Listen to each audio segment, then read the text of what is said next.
Welcome to Town Hall number 126. It's Wednesday, December 11th, 2024. Hey, guess what this Friday is, Glenn? Friday the 13th.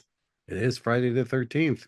And that means pretty much nothing, but I thought I'd point it out. I do enjoy sort of dressing in a hockey mask on those days and chasing my friends around, but I'm going to avoid that this month. So welcome. And my name's John Best. I'm the CEO and co-founder of the Best Innovation Group. And for those of you that don't know, Best Innovation Group is a group where we do a lot of consulting for credit unions. We do a lot of work these days on mergers, conversions, projects for Alchemy and Q2 and Typhone and all of those guys. We work together with them on building out the types of things that help distinguish your organization from other financial institutions, small little projects that, generally make a big difference, and then big things like mergers and whatnot. And usually with me, and I'm not sure if he's here today, but is Mike Lawson, creator and host of CU Broadcast.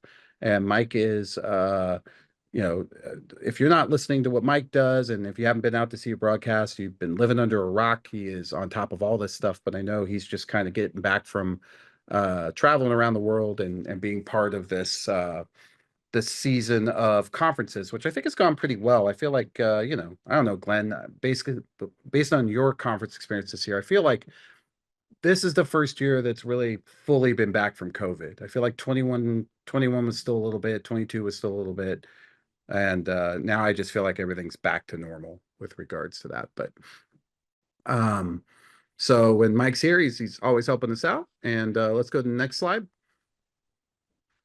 I want to take a special thanks to our sponsors, America's Credit Unions, which we're still doing a lot of work with those folks. For those of you that have not been to any of their conferences or been part of their groups or used their services, we cannot recommend them enough.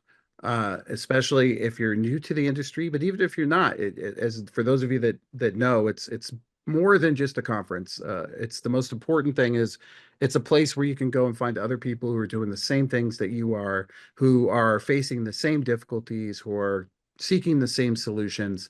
And the superpower of the credit union industry is that we're collaborative. And this show right here proves that. The fact that we're all willing to get on a call and talk about these things on a regular basis. And so very important to keep functioning with them. And it's interesting because we're going to be talking a little bit about today what the ramifications of elections are. And curiously, just before all this happened, Glenn, we've had all these combinations. I mean, if you look at the year, this year, that's been some of the big news, right? Is America's Great Use, NAFQ and CUNA, Co-op and PSU and so forth and so on. So, I think that we're going to continue to see that sort of consolidation. It's going to be important to have relationships with these folks. Also, one of my favorites, just Illuma Labs, this year's FinTech winner. And we got to see the person who won that FinTech in person with her cool accent and everything out at our Innovation Club. And she really kind of won over what people are facing. And it's pretty incredible what you guys that are on this call are going through, particularly with regard to the evolving fraud that's related to AI, not just the actual fraud in terms of being hit a bunch more, but the new concepts, the things that the creativity that is happening because of the AI tools, and it's creating quite the difficulty. For those of you that don't know, a couple of town halls ago, we announced something called Fraud Watch, Fraud.Watch. And what that's we're looking into and talking to a lot of credit unions about is a place to go and not share personal data, but to share the actual scams, what the solutions are, what you experience, screenshots if you have them and it doesn't have PI in it, because there's just not a real good place to go, and it's evolving so quick that we think there needs to be something like that. And we apparently have struck a chord because we have over 20 Koreans that are already interested. So if you're interested, we just are getting that all set up. As a matter of fact, Elliot and I are working on the initial site this Friday. But just put your name in the hat there in the chat. Put your name and credit union, your email, and we'll include you in the email list, which we hope to start. Well, we will start in January. We'll start putting out some updates on that. Speaking of that, and the updates there. Before I get too far, also you can put your name in there if you want to win today's gift, which we'll get to in a minute, which is freaking awesome. I can't wait to show you guys this. And so yeah, Illuma Labs, if you don't have something in place for this, particularly the voice solution, geez, you got to get it. It is now table stakes because the fraud is just going crazy as all, man. I don't have to tell you guys, you know this. Finally, there's Typhone, leading provider of digital banking solutions and really focused in on some incredible stuff from the payment side. You know, Glenn, we got to hear what Keith has been working on from the payment side. What were your thoughts on that? I thought, you know, I was just going to say, I mean, there's breaking news on that one. In fact, I spoke with Keith Riddle and Manal Gupta from Star One Credit Union on this week's Big Cast. We can maybe Madison, if you can put a link to the most recent one in the notes as well. You mentioned right there their payment platform, Infinia. They've actually now officially created a QSO, and it's called Payfinia, Payfinia QSO, with Star One being the first credit union investor there. So they're looking to really push forward the instant payments capabilities throughout the credit union community. So I think it's a really interesting initiative, and you can find out more about that by checking out the interview with Keith and Manal that was just posted yesterday. you know, and for those of you that don't know what the Big Cast is, that's our name for our podcast. I realized the other day, Glenn, we don't ever advertise it on here. We talk about it, but we don't have a slide. So next one we'll have a slide for it. But there's over, God, I think there's like over 600 episodes out there, dating all the way back to 2014. Incredible guests. And I just got to give a lot of credit to Glenn. And I highly encourage. I actually remember now that because I saw that one come out the just recently. It was on my queue today in my feed. Absolutely, you should go check that out because I think payments are going to be the equalizer when it comes to. They're going to be sort of the new front end. You know, if open banking comes to be, and we'll talk about some of that today. The payment end is going to become that much more important. How concise you are, how easy you are to use, and how many options you have in that space. It's going to be really important and part and parcel to people choosing your institution. So I think that's a big play coming. And Typhoon's on top of it. So if you haven't checked it out, definitely they are moving, man. They got the QSO going. They hired two AI guys from Meta. Really impressive stuff. So I've been very pleasantly surprised at the direction they're taking, as opposed to sort of you know, keeping and beating on the same sort of digital drum with regard to home banking. Not taking anything away from, you know, the other players out there, but you know, pressing forward in a little bit different of that space because I think it's evolving. So that's the sponsors today. Please check them out. Typhone, Illuma, and CUNA. And you know, we mentioned this a lot. We have a group called the Innovation Club. That's actually a picture from one of our most recent ones. I think that was at Connecta. And it's a group where we get together and we don't try to look at the 2 and 3 year things. We talk about the 5 to 7 year things. And to give you an example, in 2017, we started looking at RPA before RPA was kind of a word, you know, 2016, 2017. And we all did hands-on development with it. We all learned what it was. And as a result, you know, all of those folks are very much all the folks that were part of the Innovation Club are very much ahead in that space in the RPA space. We also started talking about quantum, which, by the way, I don't know if you've noticed, but quantum is really getting a lot of press these days, Glenn. Yeah, And Google's announcement just the last couple of days. I guess yep, they solved a math problem with their new chip in 5 minutes. That was supposed to take what, like some septillion years or something. yes, yes, but they also said it won't endanger cryptography, which we're gonna have to have Roger. I've already reached out to Roger. We're gonna have him on to talk about whether that's true or not. But you know, what's that thing? Stay calm, you know, and carry on or whatever. Calm and carry on. Yeah. Yeah, something along those lines. But you know, so if you're interested, it's a great group. And it's the kind of group where, you know, I feel like we've done a good job of, you know, it's not just my ideas, it's the group. We harness that together, and we meet on a regular basis. So if you're interested, hit us up. If you got some budget money for next year and you want to do something kind of out of the box, something that isn't the same as everything else out there, I think this is a good place to start. So we'd love to have you, and certainly, you know, please sign up. I think they put a link in there. Let's move on.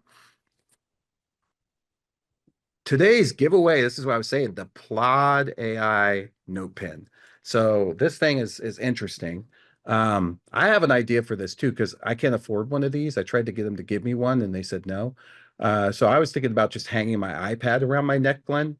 I also could, that would also give it where I could put like, hello, my name is John on there. But this thing's really cool. It's this idea that, and these are going to get smaller and they're probably going to get incorporated into galaxies. But this is brought to you by the William Mills Agency, which, by the way, they have just an uh, incredible book out there called Bankers as Buyers. If you're interested in that, put your name in. We'll get you one of those as well. That's just free. Just give us your email and we'll figure out how to get you one. But it is a fantastic platform for that book, for to learn about stuff. And this is interesting because this is the idea that you're going to walk around wearing this thing, and at the end of the day, you can say, "Hey, what did I do today?" And it'll summarize everything you did. And it'll also be able to answer questions. It's very interesting. And if any of you have played with Apple's new Apple Intelligence, there's just a lot going on in this space. But this is one of the cooler giveaways that we have. It's great to end the year with this. So please put your name, your credit union, and your email address. And no, we're not giving your email address to anyone, so don't worry about that. Not even our sponsors. We are just using it to keep inviting you to the town hall, and we would hopefully you'll invite some friends. So put all that in, and we're going to do the wheel at the end of this, which is very exciting. So I see we have a lot of names in the chat already, so I'm excited about that. Let's move along. And thank you to the William Mills Agency. I don't know, is Scott on? I don't see him. But if he's not here, I'll press the button and we'll go from there. And you All right. mentioned you mentioned Bankers as Buyers. Another one, if you haven't seen that they do. I'm not sure if the new one for 2025 is out yet. They do a wonderful trade show directory. Yes, they Which do. is a great way to keep track of the different things, and it just kind of reinforces just how much is going on. They do break them out separately by credit unions versus banks, but there's other categories as well, and you can look at it chronologically and kind of plan out your schedule. And actually just came out. Sorry, our trade show guide just came out on Monday, so I can. Oh, it did? Oh, I haven't seen it yet. I got to track it down. Yeah, I'll put a link in there. Thanks. Hey, Glenn, someone just asked me privately in the chat, and so I guess I'll bring it up. For those of you, Glenn and I both do private speaking events for boards, conferences, and those sorts of things. So if you're interested in that, we've done them together, we've done them separately. A lot of times I speak on AI and technology subjects. Glenn is obviously one of the foremost leaders for payments. Certainly, just for everybody, if you're interested in that, all I got to do is put a note in the chat and one of my team will get back with you about that. We're actually starting to fill up our dance card for 2025. And so if you have an offsite, particularly someplace warm that serves good food, then yeah, Glenn and I are interested. So all right, let's keep it going then. Let's move on to the next one here. Hopefully everybody's getting their stuff in there. Oh, there's Trish. Okay. Yeah, Trish, definitely talk to Melissa. That sounds fantastic. Okay, so we were talking about the biggest stories of 2024, which there are a bunch, but we also wanted to cover the election results and what the impact is. And I think that's where we're going to focus today. So, and we'd love to hear your thoughts, but right away, there was kind of this, it's interesting because I was thinking about this. So we do a podcast where we do every year in January, we do predictions. And one of our predictions is always, what will the big Bitcoin price be? And Glenn reminded me that my Bitcoin prediction this past year, and I was the only one that did this amongst the group. And our group is John Jankulius, current CEO of Nimbus, Ann Legg from Thrive, Glenn, and myself. I was the only one that bifurcated it. And I basically said, hey, if Biden wins, I think it does this. And if Trump wins, I think it does this.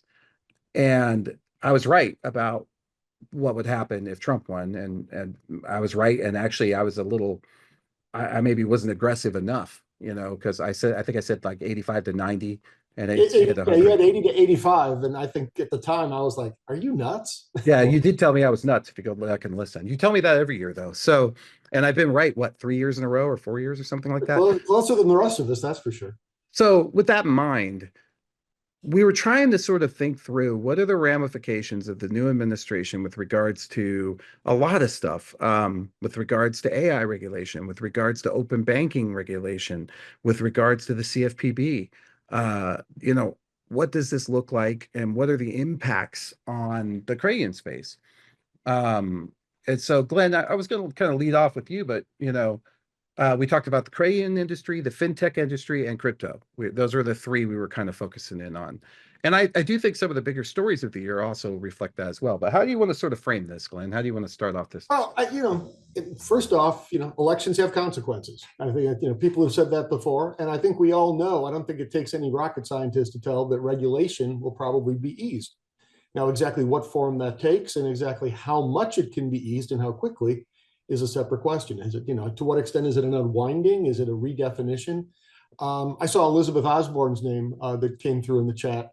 One of the things that I was going to lead with, one of the immediate consequences that takes place, and Elizabeth was serving as MC for a portion of Venture Tech back in early November down in Frisco, Texas. Did a great job with that, and we saw both former NCUA board member Rodney Hood as well as Kyle Hoffman were speaking. And one of the things that Kyle Hoffman mentioned was, with the change in administration, the way the NCUA board is set up, there are 3 members. And by rule, it can't be 3 from the same party. It has to be 2 and 1. Well, by definition, it looks like he is going to be the new chair of the NCUA, and he pretty much said as much from stage while we were out there. So that's one change right off the bat. He also mentioned that technically his term is coming up for renewal or expiration, whatever you want to call it, but that probably at this point will be a little bit further down the way. If he's serving as chairperson.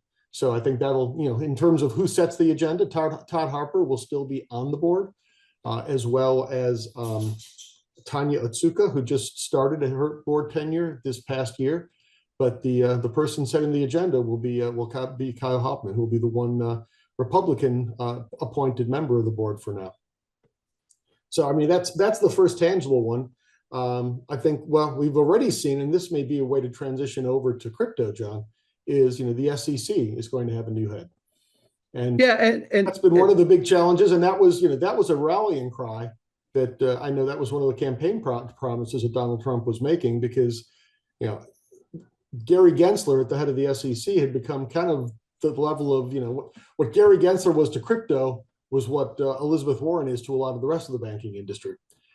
As far as the way people kind of thought about him. So that was, cause for celebration in a lot of quarters, particularly as we move forward with, cryptocurrency. And one of the interesting things to me here is, and I'm hearing this from a lot of different corners, it's not even a desire to get rid of regulation. It's just a clarified regulation. A lot of the crypto players are saying, we want to be regulated. We just need to do it in a sensible way and have a clear set of rules so we can move forward. Because, as we all know, what markets really hate is uncertainty. And that's that.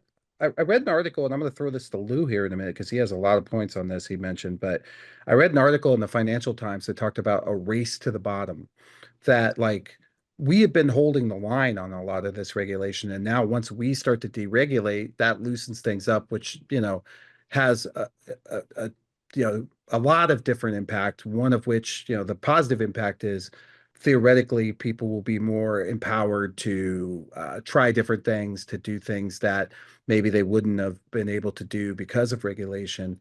But also, along with that comes the danger of, okay, well, who's tracking that or what it is? It's sort of self-implied. But I thought that race to the bottom comment, this arms race of AI, I think it applies to AI. I think it applies to crypto.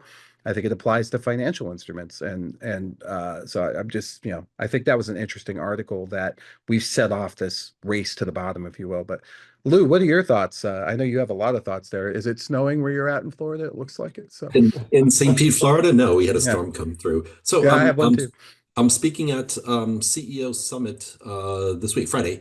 And so this is what I've been looking at. My prediction is that blockchain will move from what basically has been considered a promising technology, a promising capability, to one that will be established within the US banking system. And here's my reasons why. Glenn already stole the thunder on SEC, which has been very aggressive with their regulation by enforcement, meaning what you're doing looks like a security, but it's not registered with us. Therefore, we're going to fine you. Okay, but can we register it? No, you can't register it. that will be changed when Paul Atkins, who's a proponent of the crypto industry, comes in.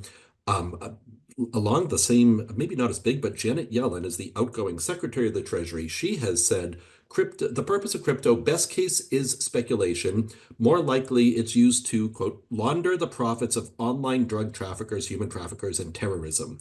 The nominee to replace her is Scott Bessent, who's an investor in blockchain startups and decentralized finance initiatives. And he's even stated that he would like to see blockchain technology modernize the US banking industry. I didn't see anything specific backing that up. Continuing though, Senator Sherrod Brown, Democrat, Ohio, was the chair of the Senate Banking Committee and a major crypto foe. She was the one mostly responsible for barring regulated banks from basically from banking crypto, from providing banking services. And this drove innovation to other countries because businesses need banking services and they weren't getting them here. If you recall back to 2021, the OCC created a new type of charter called a crypto bank charter, and the first one was issued to Anchorage Bank. The Senate Banking Committee put a stop to any further charters. Okay, she lost her election, and it looks like her position will be will be taken up by Republican from South Carolina, Tim Scott. Elizabeth Warren will be the most powerful Democrat in there, but you now have head of Senate Banking Committee who is pro-crypto. New position, AI and crypto czar. I don't have his name in front of me, and that's more of an advisory role. You can't leave out the role that Elon Musk is playing without having an official position, but he's not just a crypto enthusiast proponent. He's something more. And if you recall, Tesla had at one point 7 point something billion in Bitcoin specifically in that company's corporate treasury. Glenn already spoke about Kyle Hopman, but just to further that, anybody who's listened to Kyle Hopman has heard him talk about, we don't want credit unions to be left behind. He's a big proponent of tokenized digital assets for money movement. And so to synthesize this, all this news, what's the result of it? Bitcoin go to over 100,000. That's definitely one of them.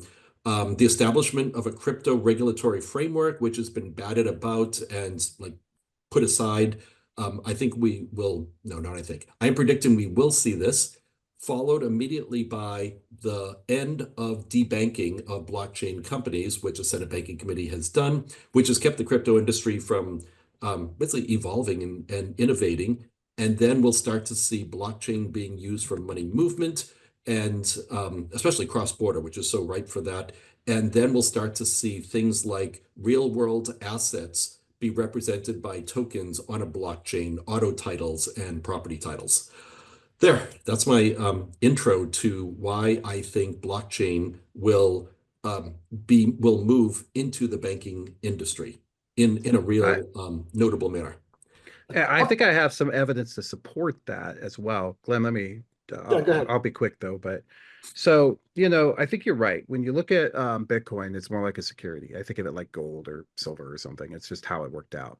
But when you think of the actual functionality of the blockchain, the real product is Ethereum, right? Because you can do so many coins on it and you can create things like you talked about, title engagement, workflows, smart contracts, all the things that go with it. They really are best suited as financial instruments. But the problem, I think, there's been a distraction from that for a long time, in the sense that you mentioned it earlier, terrorists, crypto, and the like, in terms of the perception of it, which has, in some ways, I think, been a hindrance to the actual block. I've been banging that drum for a long time. It has a powerful use case for identity. It has a powerful use case for any kind of asset title industry or asset title process. It's a powerful use case for redundancy and ledgers, and even, for crayons. I mean, it's been out there for a while. What I thought was interesting was, as you know, I'm a big proponent of Hedera. Hedera is a blockchain that's called HBAR. I worked closely with Mance Harmon and Lehman Baird when they created that. And I don't know if you saw, but it jumped from 5 cents to 35 cents, almost to 40. One of the reasons for that is that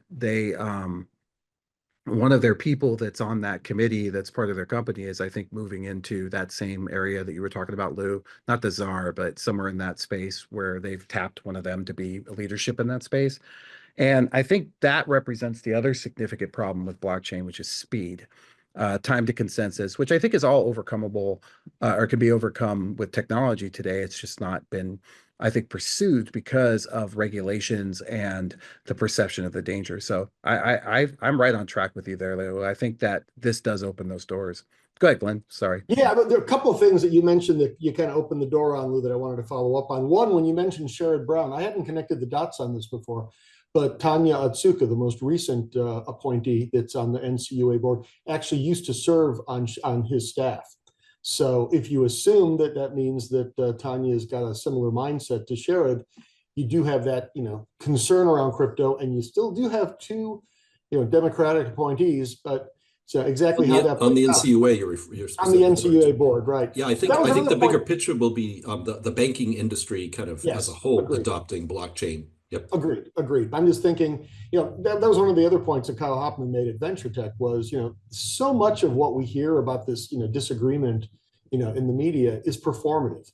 And at the end of the day, when the three of them get together, he's like, you'd be amazed how much more consensus there is than, people probably envision. So, I think we could probably overplay the extent to which, political polarization may come into play when it comes down to actual activities at the NCUA level. You mentioned about, in terms of blockchain, and I would be so happy to see us move further back toward the notion of blockchain and crypto as a means of exchange, as opposed to just simply a way to invest. And I don't know if anybody else noticed, but this just caught my eye, whether it's coincidence, I don't know how long it takes to plan these types of ad campaigns. Coinbase's most recent ad campaign suddenly is back to looking at the cost of acceptance for small merchants. And it definitely is a tug on the heartstrings one about first generation small business owner who's spending a lot of money, doesn't care about anything. He just wants to get his business done, but talks to his son and his son tells him all about this new way that he can do things. So Coinbase is kind of, and they've done commercials like this before, the whole notion with the pizzas and exchanging from the early days of crypto.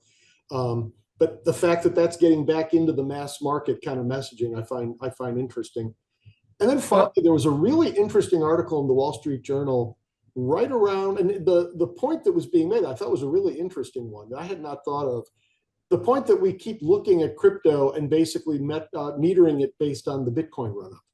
And it's a guy who does not just crypto analysis, he's more than one of their standard kind of markets and stock analysts. And I thought he made a really interesting point that if anything, Bitcoin should probably be the least of the instruments that are actually going to gain in terms of other altcoins and things like that, because Bitcoin already has some level of structure around it. If you can actually build an infrastructure and a framework and rules of engagement for the others, they should have even more room to run, which is pretty interesting. Which again, this gets me back to we're talking about crypto. What about stable coins? What about CBDCs? And, I'm not sure where the mentality and the sentiment's going to be in the marketplace.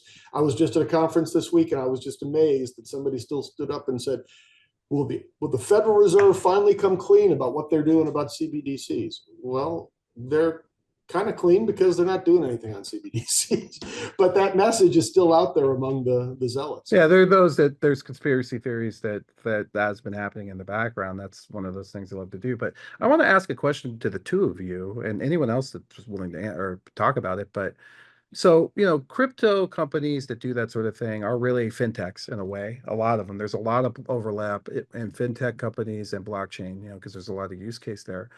And one thing that's always been a pain for us as credit unions is that the regulations that we operate under, generally the fintechs didn't operate under. And that gave them an advantage on how they did things and processes and things like that, that sometimes blew up in their face and sometimes worked in their favor. Do we see this period of deregulation for the next 4 years, if that's indeed what happens, as exasperating that advantage? Does it mean that, how does that look like? You see where I'm going with this question? Yeah, go ahead. I'm curious to hear what you think. Well, I think that we're going to continue to see convergence. I mean, You don't think this is going to separate us again to where they go, I oh, they don't don't need think us so. now? Well, I mean, Okay. I'm thinking of it in two different directions. One, the CFPB continues to go further down the path of saying, you're doing enough that looks like banking, so I'm going to regulate you for your But piece. you're assuming that there's still a CFPB after January. Correct. I'm saying, so that's narrowing the gap in one direction. But on the other hand, if you wind up with a new administration that actually pulls back on regulation for banks, that's going to narrow the gap too. Yeah, but can CUs, I'm thinking CUs specifically, can we take advantage of that deregulation? It's, I don't know if That's it's in our, I don't know if it's in our DNA to do that. I mean, that's a separate question, whether we can and whether we will. that just seems risk. That's a risk that I've never seen. And Lou, you and I have been doing this since I can ever remember. My God, I think I've been working with you since the 90s. That just doesn't seem like it's in our DNA, even if it was an option. I don't know, Lou, I'm interested in your thoughts too. No, I violent agreement with you, although I was pleasantly surprised when I spoke at a NASCUS event to hear some large credit unions already experimenting with what does it look like when an auto title is represented as a token on a Solana or Tezos blockchain, and what does it mean to repo a car whose title is on a blockchain, and what is the activities that you need to do when the member makes their last payment to release that lien and update it. It's like, you have people working on that now. Yeah, we have a blockchain sandbox that we're doing work on, and this was maybe two years ago, a year and a half ago. So there are some credit unions. These were really large credit unions Sure. that have large IT systems that Well, they can squirrel away that. So yes, maybe little pockets of it, but no, you're right. It's going to be a while for a couple of reasons. One, because it's not necessarily in our DNA. Smaller credit unions rely on CUSOs, and so it's going to have to be at the CUSO level where this activity, where we see this activity start to take hold, like things like you and John Ainsworth have been doing all along. And we also need to see changes at the NCUA. Um, Kyle at the top is a start, and then he needs a backup person to get some more changes done. yeah, and what's curious about that, I love the idea of experimenting with that. I think that's been very powerful. As I think about sort of what what's implying or what it implies, I worry that without a QSO mechanism or something, because see, the blockchain is inherently a collaborative platform. There's this sort of big chicken and egg concept of what makes a node, what doesn't, and then, like for example, you just mentioned Tezos. If you use either of those chains, presumably, if you understand the tech, some of your information or information about a title or an asset will be, I could set up a server for that right now here at my house, and it would be one of many that would stake and process that.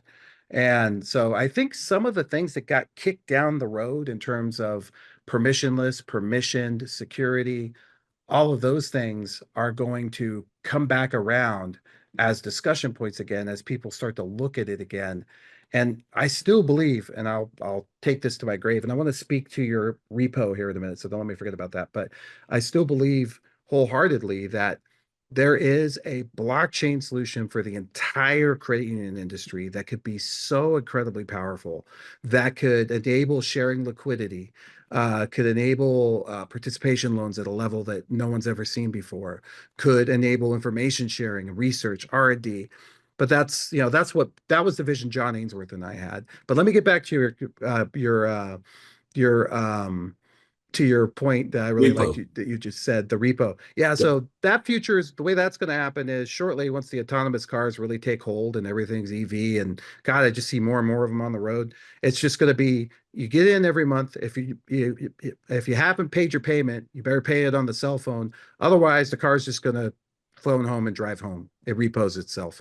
So I think but you're right. Old school cars, old school assets. You can't repo a house that way, although you could lock them out of it, presumably.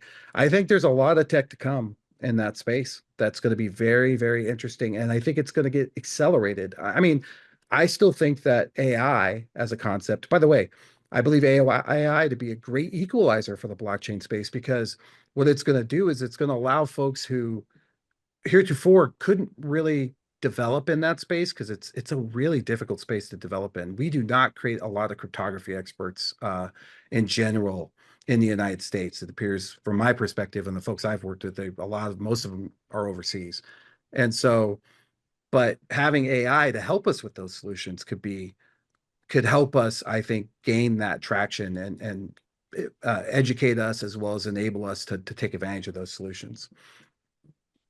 It's interesting. It sounded like you got more bullish as we went on. You were saying you're not sure you thought it was in the credit union's DNA. And I do agree that. Oh, I agree. It's not in the Cranes DNA, everything I Okay. just said, but I do think someone like a co-op PSCU, that's like, to me, and again, I'm speaking out of turn. I haven't talked to Chuck about this or anything, but I think that's the mandate. If I'm looking at you guys, I'm looking at you, Lou, but I feel like that's the mandate is by putting those two things together, I believe that would be the purpose of it, to drive the industry if we're working towards something. I think that would, if you're looking to skate to where the puck is, I think Lou's on the mark there. That's my 2 cents. Yeah, and I whether hope he has it's, that and whether influence. it's one of the big ships like PSCU or, you know, all it takes. See, I'm still pretty optimistic about the way the QSO structure works. All it takes is a couple of really smart, you know, really aggressive and ambitious people with an idea, and then one credit union that's willing to kind of, you know, throw in and give it a shot for the proof of So concept. are you suggesting that there's a future, and I'm going to use OpenAI as my analog for this. OpenAI came basically out of nowhere, not for us at the IC. We started talking to them in 2017 when Elon was still involved, because we had seen what they were doing with programming and we were very curious. But overall, for the rest of the world, that's a company that now is headed towards Facebook, Google status faster than any company on the planet has ever made it to that status. And so are you suggesting that there could be a QSO, a couple Crayons out there to create the next basic Crayon open CUAI or whatever? It could be the germ of it, and then the question is how you scale it from there. But I mean, at some point you got to light that spark, and I think the spark, I mean, could easily. Wait, is it a spark or a fuse? At some point it's going to explode. That's the bottom Yeah, line. I And think who's that's the holding case. it when it explodes? I mean, the same thing happened with OpenAI too, and obviously there was some sausage making that went on in that process too. Yeah. What are your thoughts, Lou? Is PSU ready to come out with PSU chain or co-op chain, or what do we call it now? We're called Valadosta. No, it's a gas Valera. station. Valera Valera. chain. Yeah. Ah, Verichain. Verichain. I love it. Mike, that's perfect. See, that's why we have Mike here. Timing's Verichain. everything. Hey, you know what? We're going to give you that one for free, Lou. You can have it. Verichain. Trademark. Trademark. Trademark. No, what are your thoughts, Lou? Does that seem like something that would be in that space, or is it too hard to transform a unit that's built like that? Is it something new? I don't know. I would love to see us lead the way in that. I suspect we're going to have to partner with some small tech companies to help bootstrap us. That's exactly what my vision would be. Somebody starts small, proves out the concept, and once they have some momentum, then somebody who's got additional resources like a PSCU grabs it and runs with it. Yep. So, so a couple other questions just for Glenn and Lou and Mike and anyone else that wants to chime in. So I think the big regulatory things on the horizon, from my opinion, that will affect us, my 2 cents. And I know there are others that people are looking a lot more into. I'm just using my technology ones, which is open banking and the AI regulatory. So with a new administration, what happens to both of those?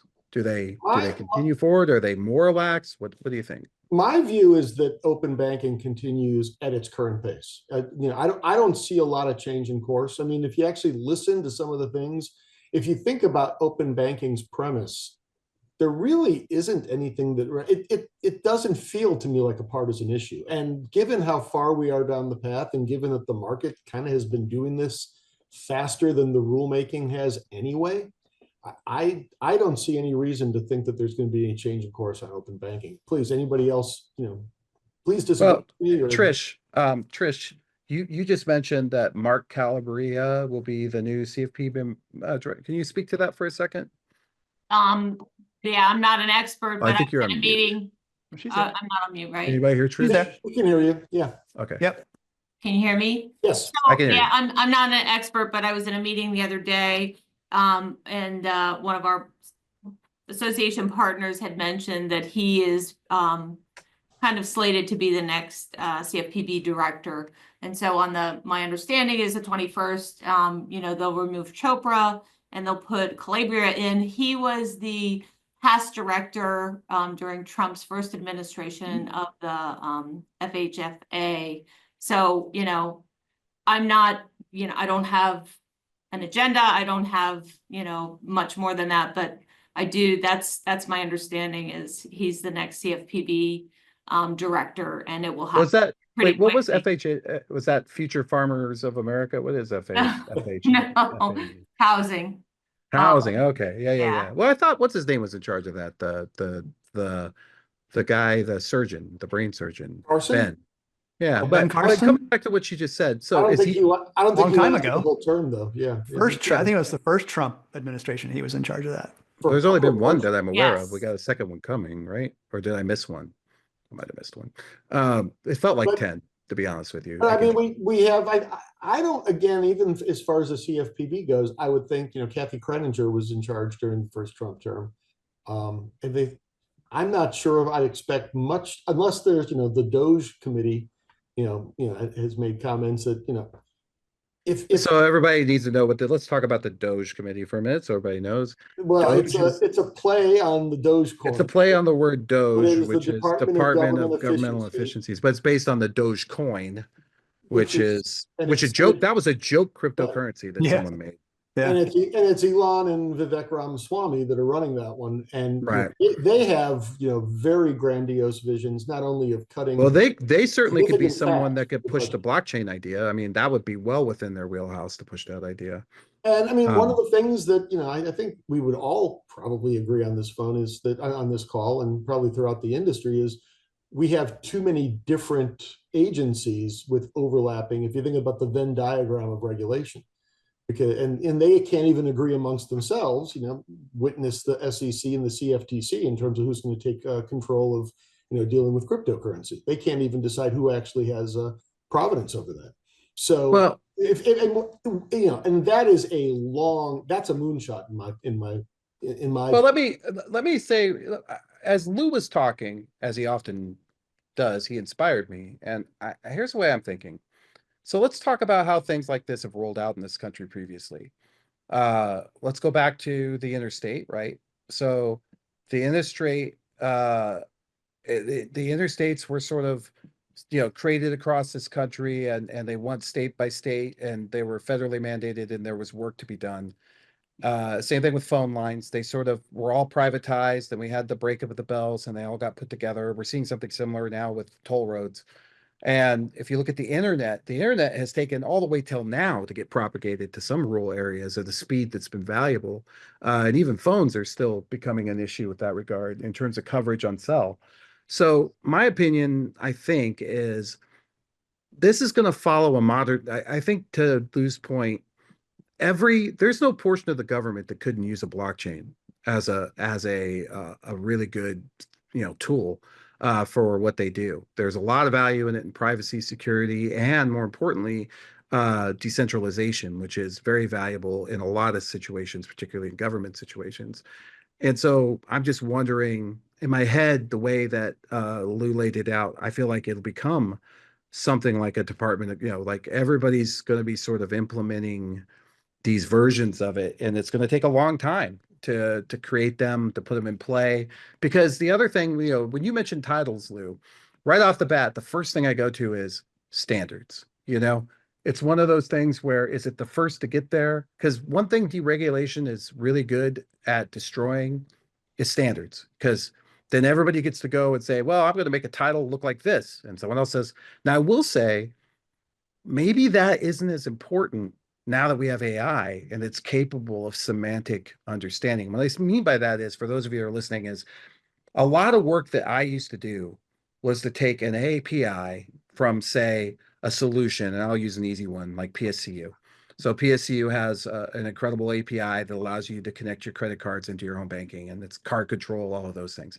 And there are very specific instructions, and then there's a core or home banking, and those two got to talk. And there is no natural way that these two things talk. Some coder has to sit down and go, okay, in this over here, it's a semantic thing. We call the due date this, but over here it's called this, and they connect all this stuff together in a meaningful way. And that's about to all go away because AI can sit in the middle and do what I do and what we've done on the fly.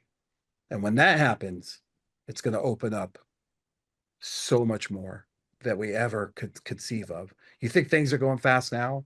Wait till you see what happens when this thing gets in the middle of everything, where it removes that need. Because that type of development, for anyone that's ever done it, takes a long time. And it's Well, frustrating. What are you suggesting though? Who's going to do that? I mean, right now it seems like the goal is to actually take money out of the government. And in the long run, that might pay for itself. But that sounds like a massive government project to put that in place.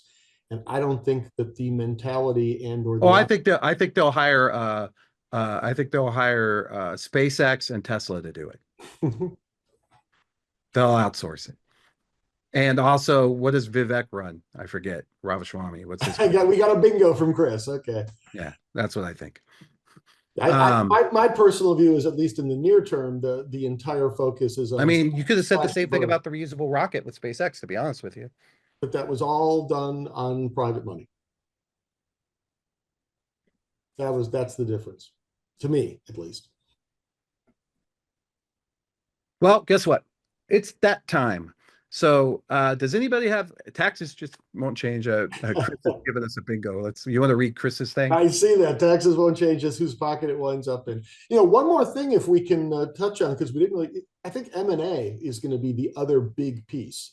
I think we're going to see, I think we've already seen an unfreezing of the capital markets in terms of IPOs, acquisitions, and things like that. I think that clearly plays into the fintech side, as you were talking about, John. Hey, would you say MMA, like mixed martial arts? Mergers and acquisitions, not mixed martial arts. No, Because I was going to say, I do see deregulation on that being valuable, and especially if it's anything better than that Tyson Paul fight. And there could be MMA in Congress this year too. That's also possible. But right. Well, at least if we move to South Korea, that'd probably be even more likely.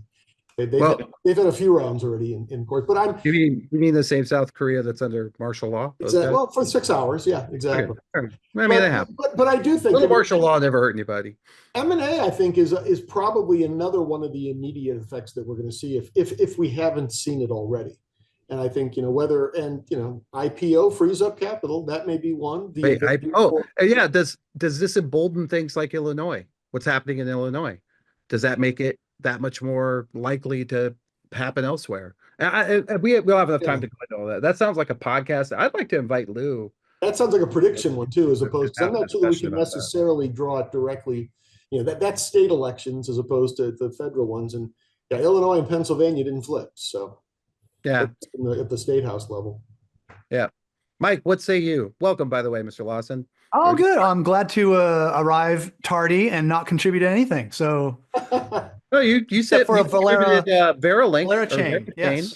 So that's probably the most important content. I saw that one up the flagpole at Valera, Lou.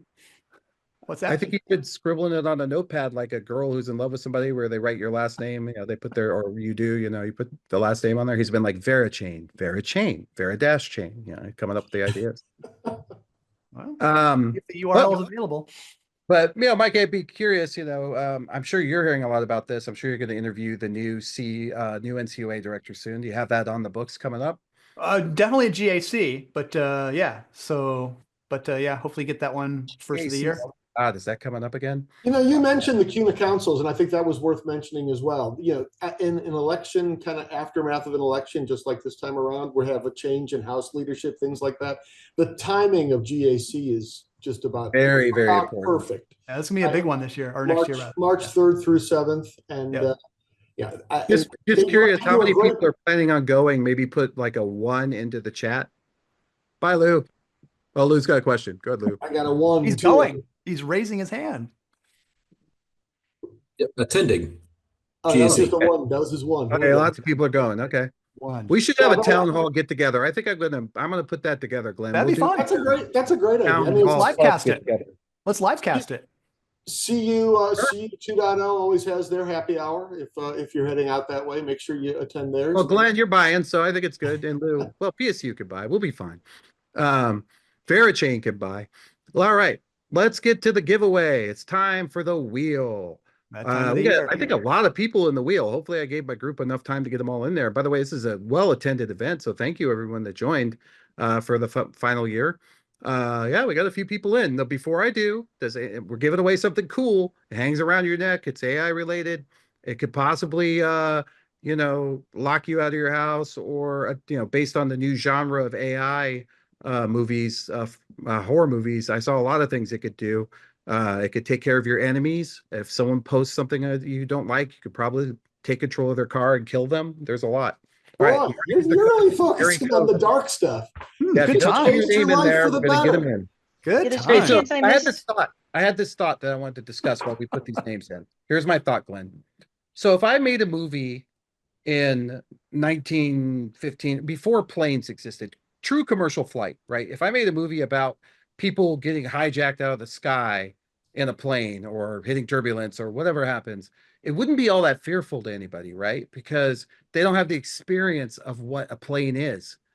And so that's what I think is going on with this new genre of AI movies that are coming out, is we've all seen enough of it to know what it's capable of, which makes it that much more scary and that much more fodder for the writers to go, because there's like 4 of them on Netflix right now. There's one called Afraid, not very good. I've been watching all these. I'm like, this is my new genre, is AI horror, which seems to be, popping up. And I feel like it's my job to watch them and review them for you. So I'll be doing that in future time. That'd be a good podcast. Yeah. Look, we got lots of names coming in. Madison says there's a chance she missed a few people. So if your Oh, name's no. not on the screen right there on the right, then please let us know, because we're about to spin this baby. Just unmute and shout your name. Yeah, you Even can that, unmute. that works too. You just- You could do that. You Oh, we could. don't have Chris Heidemann.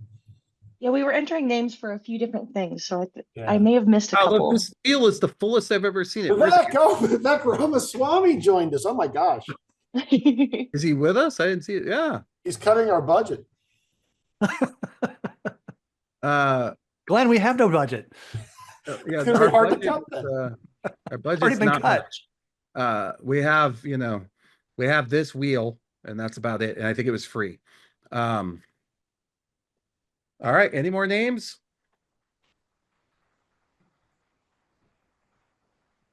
Going once, going twice. No, Gary. AI horror genre movies. God, let's not go there. Goodness. All right. It's time to press the button. Ready, Madison? And here we go. Bink. Oh, this is exciting. Love the sound effects. Look at that. Trish. All right, Trish. Trish. Congrats, Trish. I hear clapping. Thank you for clapping, everybody. Trish, do you want to say a few words? I'm just kidding. You don't have to. we don't make everybody. I want to thank the Academy. I want to thank. I'd like to thank those that helped me get here. All right. Thank Well, all the that's it people for around us you. for this year. It's another year of the town hall. I'm blown away that all of you attend. Thank you so much. And we're actually planning on doing some more stuff next year. We're going to try to even up the level again. So, and I want to thank all our sponsors, especially all of them, and the William Mills Agency for providing these valuable gifts. Amber and her Thank you group. guys. And Mike, who I would not have started this if when I called Mike, if he hadn't have said yes, we wouldn't have this, because I would have went, probably a good idea. But No, it always would on have. board for all It my would have happened. questions. This is so much fun. It's been quite the journey. It's been a lot of fun. All right, folks. And if you got interested in something you want to do with the town hall or whatever, let us know. Drop us a line. We thank you very much for your time. Everybody have a great year. Lou, thanks for being our special guest today and Yeah. sharing your insight. And thanks to everyone else who chipped in. We'll talk to you guys soon.